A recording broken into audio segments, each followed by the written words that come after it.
The design of the newly built Night Museum and Sandhills Center captures the essence of one of the world's most unique and scenic ecosystems, the Sandhills of Nebraska.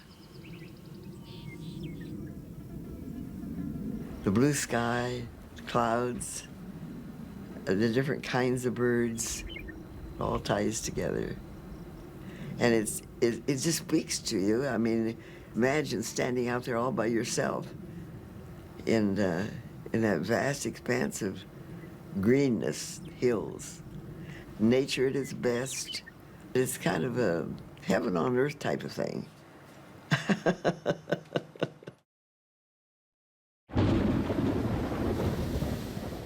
450 million years ago, the Cambrian Sea extended a few hundred feet above what is now Box Butte County.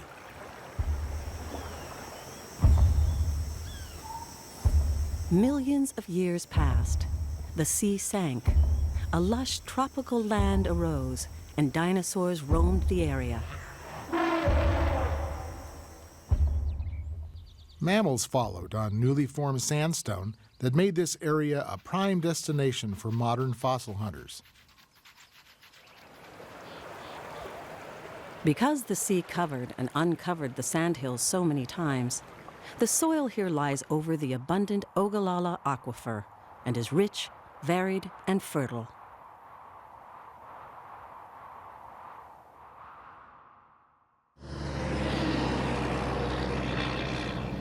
The Sandhills we know today still has vast areas that look a lot like what people saw when they first migrated to this land. The glory of a vast sunrise over the Sandhills was a welcome sight to all who traveled here. The soft whisper of waving buffalo grass, along with the shrill song of the meadowlark, greeted them as they arose for a day of hard work. The pristine lakes and rivers, while few and far between, provided much-needed water for daily survival. This lack of surface water made short grasses like the buffalo grass and blue grama staples of the prairie and fed vast herds of bison, mule deer, elk, and antelope. Life abounded in this fertile area. Coyotes howled in the background, while prairie dogs scampered along the edges of the plains. Eagles soared over prairie chickens, cottontail rabbits, and many varieties of songbirds. The beauty of the sunset, followed by a clear night sky, offered a feeling of home for this new and adventurous land.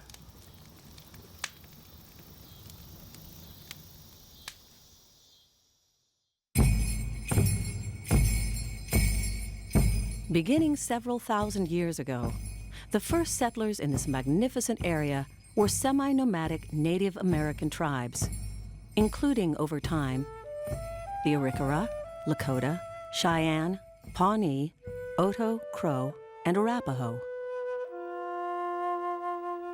When the first European settlers arrived, approximately 40,000 Native Americans speaking 3 distinct languages already resided in Nebraska. These nations lived in teepees made of animal skins, which could be dismantled and moved as they doggedly pursued the majestic bison. Men from these tribes bravely hunted on powerful steeds that were descendants of the horses brought to this country in the mid-1700s by Spanish explorers like Coronado. Every year, Spotted Tail, a Brule chief born at Fort Laramie, Wyoming in 1833, loved to take his people to the Blue Water Camp, today called Snake Creek, which runs along the west side of our museum. There they killed bison in order to lay in provisions for the winter until they returned to their summer homeland.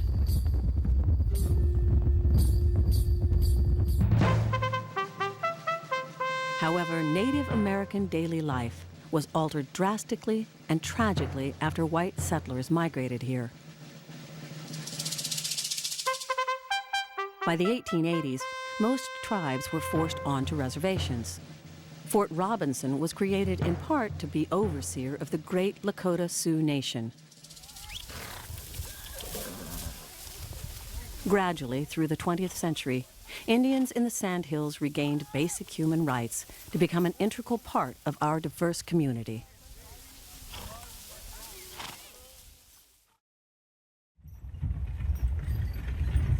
Longing for wide open spaces and a better life, settlers from Europe and eastern parts of the United States headed west. These sturdy folks were known as pioneers. The journey here was an arduous adventure, since travel was either by horse or covered wagon driven by a team of mules or oxen. Early routes like the Oregon Trail and Sydney Deadwood Trail led people past the Sandhills on their way to the west coast, as well as north to the gold rush in the Black Hills. Death was common as these new pioneers struggled against weather, prairie fires, disease, accidents, and the unknown.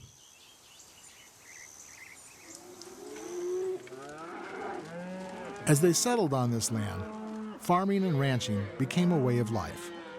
In the early 1880s, rancher James Hunter herded 6,500 longhorns from Texas in a trail drive that lasted 2 years.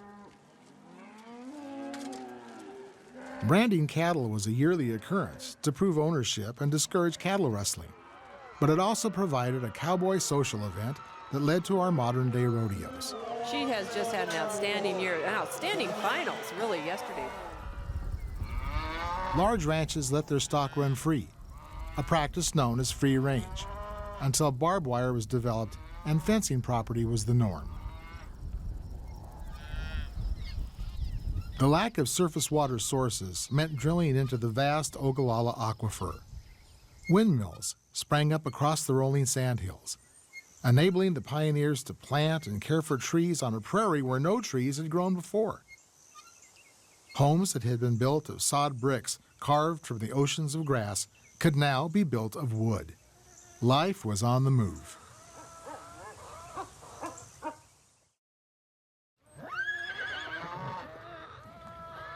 The days of horse-drawn wagons gave way to steam tractors, small manufacturing businesses, and a more family-oriented life, as wives and children joined the men already living here.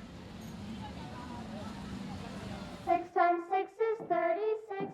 6 times The lack of female residents in this part of the country had affected all aspects of life. Ads were sent back east for young women of plain and homely countenance to apply for teaching positions, in an attempt to keep them from marrying and leaving the job. When that didn't work, a condition of employment was agreement not to marry for at least 2 years. Schools, once located in homes, now had their own structures. These schoolhouses became the center of country social life. Box socials, barn raisings, and musical programs all created a cultural life that had been missing.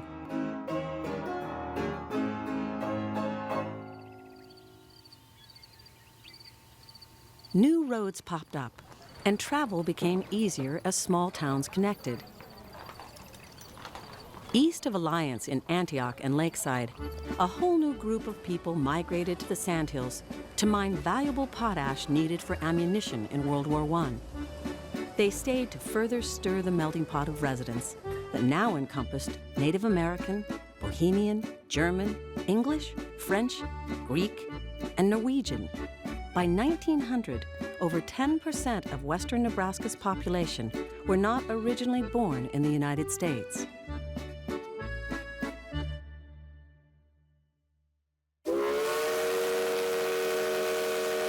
The largest change in pioneer life in the Nebraska Sandhills came with the whistle and hiss of the steam engines of the railroad.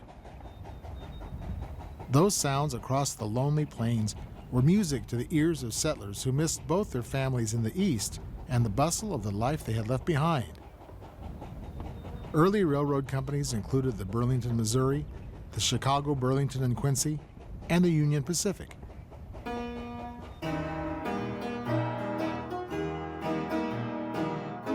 With the arrival of trains, people traveled at a faster and easier pace.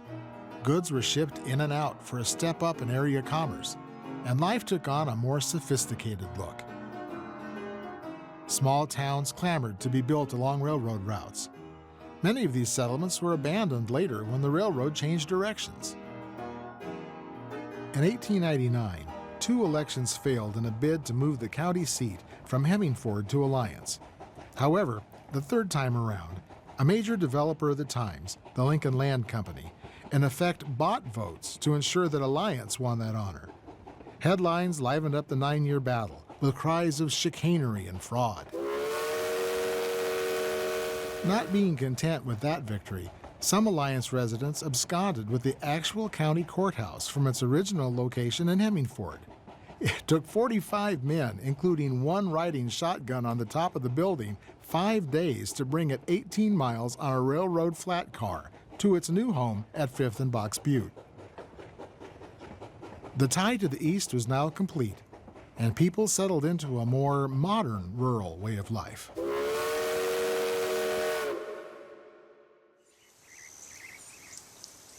When Box Butte County was formed out of a piece of Dawes County in 1887, many small towns sprung up, but only Alliance and Hemmingford remained to prosper.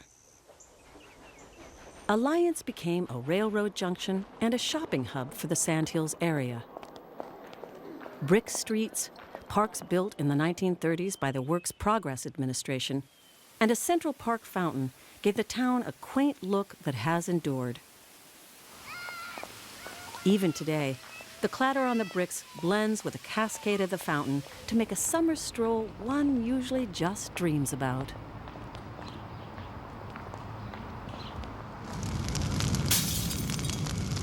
In less than 1 year in the late 1890s, the main shopping district was devastated by 2 fires.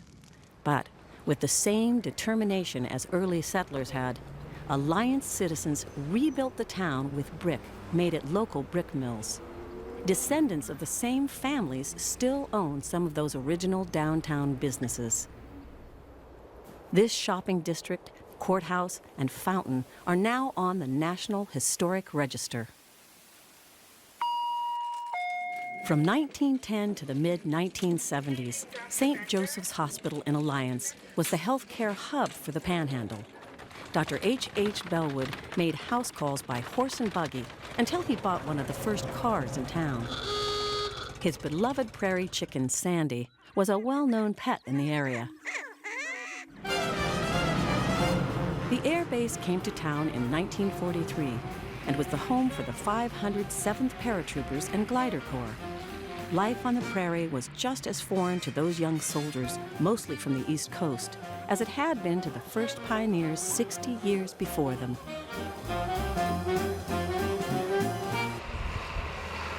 Alliance still prospers with modern technology, including in 1964 having the first dial phones in Nebraska. Our churches, schools, organizations, and people make this a town to remember.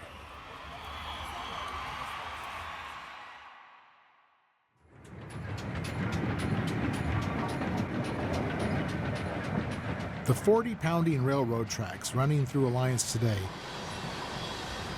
carry 100 trains of coal daily, the lifeblood of the Burlington Northern Santa Fe Railroad. Cattle are now sold directly from ranches via satellite. Farm produce, watered under central pivot irrigation, is shipped and sold to a global market. Carhenge attracts 87,000 visitors a year.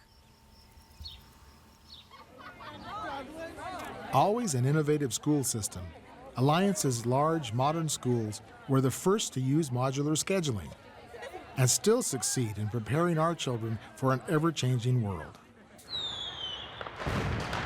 The 21st century dawned with enthusiasm for over 8,000 residents of Alliance and over 11,000 citizens of Box Butte County. However, Our modern life nestles amid the same spectacular sunrises and sunsets that first Native Americans and later pioneers enjoyed long ago. Our legacy is the enduring beauty of the Sandhills. The Night Museum and Sandhills Center will continue to preserve, honor, and educate others about the history of Alliance in western Nebraska and about Sandhills' pioneer spirit. This is an unforgettable moment in my life. It's a very special place where I've grown up, and I hope that everyone that comes to the museum can learn something of benefit to take with them. And so let's enjoy it, experience it, and thank you.